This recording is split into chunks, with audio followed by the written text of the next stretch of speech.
ఉమ్మడి కర్నూలు జిల్లాలో అవినీతిపై ఏసీబీ అధికారులు ఉక్కుపాదం మోపారు. నంద్యాల జిల్లా డోన్ నియోజకవర్గంలో వరుసగా 2 నెలల్లో పక్కపక్కనే ఉన్న ప్రభుత్వ కార్యాలయాల్లో 2 అవినీతి అధికారుల అరెస్ట్ జరుగుతున్నాయి. నవంబర్, డిసెంబర్ కేవలం 25 రోజుల వ్యవధిలోనే రెవెన్యూ శాఖ, ట్రెజరీ శాఖల్లో లంచం తీసుకుంటూ దొరికిపోయిన అధికారులు. ఈ నేపథ్యంలోనే ఏసీబీ అధికారుల దూకుడు. Mega 9 TV special story.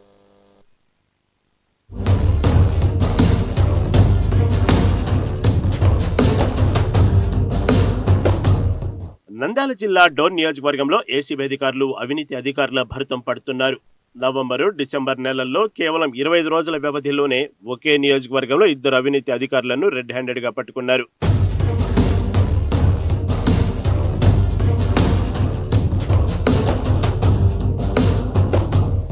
2025 November 11న Dhone మండలం జగదుర్తి గ్రామంలో భూముల రెగ్యులరైజేషన్ కోసం రైతు వేణుగోపాల్ను 35,000 రూపాయల లంచం డిమాండ్ చేసిన డిప్యూటీ తహసీల్దార్ సునీల్ రాజ్ లంచం ఇవ్వకపోతే ఫైల్ పక్కకు పెట్టేస్తానంటూ బెదిరింపులకు పాల్పడ్డాడు.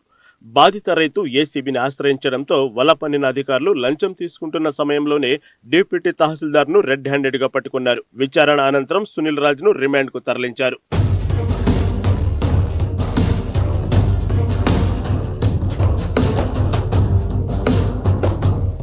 ఈ ఘటన జరిగి ఇంకా 25 రోజులు కూడా గడవక ముందే డోన్ ఎంఆర్ఓ కార్యాలయంలో పక్కనే ఉన్న ఉప ఖజానా, ట్రెజరీ కార్యాలయంలో మరో అవినీతి బండారం బయటపడింది. ట్రెజరీ కార్యాలయంలో సీనియర్ అసిస్టెంట్ గా పనిచేస్తున్న లక్ష్మణ్ నాయక్ రిటైర్డ్ ఉద్యోగి శ్యామరాజు పింఛన్ ఫైల్ చేయడానికి 30,000 రూపాయల లంచం డిమాండ్ చేశాడు. 5 నెలలుగా ఆఫీస్ చుట్టూ తిరుగుతూ అవమానాలు ఎదుర్కొన్న బాధితుడు చివరకు ఏసీబీని ఆశ్రయించాడు. డిసెంబర్ 22 ఉదయం 11 గంటలకు లంచం డబ్బులు 30,000 రూపాయలు చేతులు మారుతున్న సమయంలో ఏసీబీ అధికారులు దాడి చేశారు. సీనియర్ అసిస్టెంట్ లక్ష్మణ్ నాయక్ ను రెడ్ హ్యాండెడ్ గా పట్టుకున్నారు. విచారణ అనంతరం లక్ష్మణ్ నాయక్ ను కూడా రిమాండ్ కు తరలించారు.